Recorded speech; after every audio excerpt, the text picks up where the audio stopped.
On parle aujourd'hui de Free Fly, une discipline artistique du parachutisme. Nous sommes en visioconférence avec deux spécialistes de cette pratique, Karine Joly et Grégory Crozier. Bonjour. Bonjour. La première question que l'on peut se poser, c'est qu'est-ce que c'est ce Free Fly précisément? Alors, pour en savoir plus, on regarde ces quelques images spectaculaires venues d'Arizona aux États-Unis et on revient vers vous.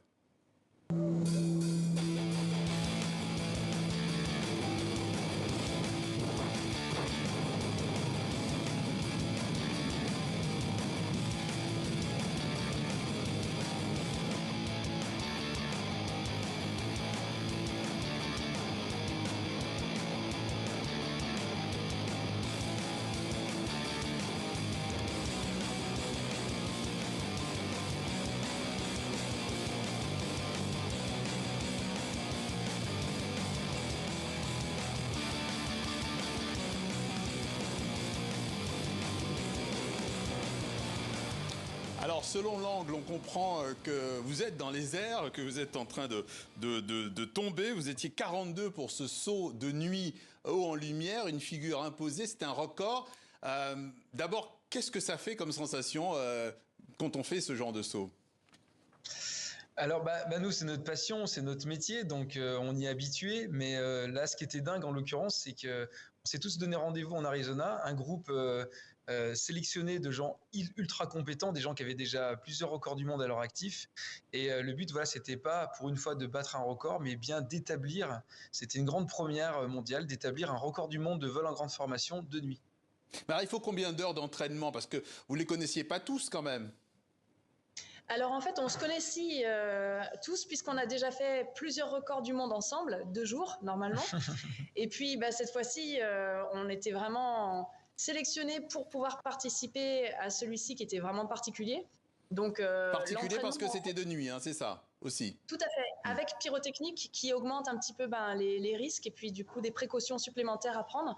Donc il faut vraiment ne pas du tout avoir d'adrénaline à ce moment-là, penser complètement clairement et que le vol soit du vol un peu automatique, donc ce soit pas une question de technique où on se pose la question si les gens vont vraiment réussir à aller à leur place et attraper la personne qui est devant eux.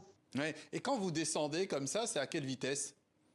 Vous le savez? Alors, oui, on a les données depuis évidemment. Les phases d'approche, on a une vitesse vraiment élevée, on est à 350 km/h facilement. Et une fois qu'on se stabilise, qu'on a rejoint le groupe il a installé à une vitesse de 280 à 300 km/h. Ouais. C'est une discipline, tout est homologué. Vous avez parlé vous-même de titres mondiaux, 5 records du monde à votre actif. À un moment donné, vous faisiez au départ du parachutisme de loisir. Comment vous avez basculé vers ce parachutisme-là ? Alors en fait, le parachutisme sportif, il inclut beaucoup de disciplines. Il y a la plus connue, c'est une discipline qui est un petit peu ancienne maintenant, c'est les vols à plat ventre à 4 personnes. Ça, je pense que ça parle à tout le monde. Donc eux, ils doivent faire le plus de figures possible. Et après, il y a beaucoup de disciplines qui se sont mis en place. La nôtre, elle a une vingtaine d'années maintenant. C'est la 3D en fait, c'est le vol 3D. Donc c'est du free fly ou du freestyle. Free fly, s'il y a 2 personnes à l'écran. Freestyle, s'il y a 1 personne à l'écran. Ça, c'est pour les disciplines de compétition. Et une fois qu'on est compétiteur et qu'on a un haut niveau, on peut du coup participer justement à ces tentatives de record du monde de vol en grande formation. Alors vous parlez, Karine en a parlé, c'est une mécanique de précision, il y a une symbiose entre les partenaires, c'est fondamental, la confiance aussi est totale. Est-ce que vous diriez que chacun met un peu sa vie entre les mains de l'autre ou c'est exagéré ? Oui, non, c'est vrai. C'est-à-dire qu'on est vraiment censé faire confiance aux gens, surtout pour ce record spécifique, puisqu'on emportait de la pyrotechnie à bord d'un avion équipé d'oxygène. Et donc, si quelqu'un faisait une fausse manip et qui déclenchait son détonateur, sa fusée dans l'avion, même si on avait des procédures de secours en cas où ça arriverait, c'est pas souhaitable. C'est quand même pas très souhaitable. Ouais. Comment, quand vous n'êtes pas dans les airs, comme on le voit sur ces images qui passent pendant que vous parlez, comment vous vous entraînez avec, je vois qu'il y a une souffleuse derrière vous. Oui, c'est ça. On est régulièrement, on alterne en fait. On alterne entre les prestations ou les entraînements dans le ciel et puis la même chose, les prestations ou les entraînements en soufflerie. Il faut, quand on a un haut niveau et qu'on veut le maintenir, c'est bien de passer autant de temps dans les 2 univers, quoi.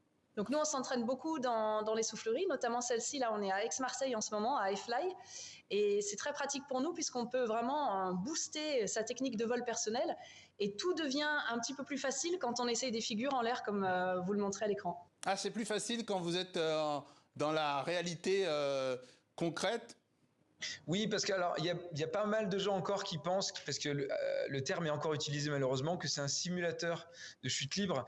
Du coup, on essaie d'enlever ce terme-là. C'est pas un simulateur, c'est vraiment de la chute libre. Un simulateur d'avion ou de voiture, on n'est pas vraiment en avion ou en voiture. Là, on est vraiment en train de voler.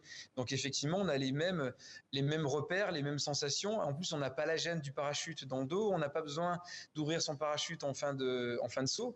Du coup, on peut passer beaucoup plus de temps et on peut aller beaucoup plus loin dans les détails. Donc c'est l'outil vraiment qui nous permet de devenir très compétents.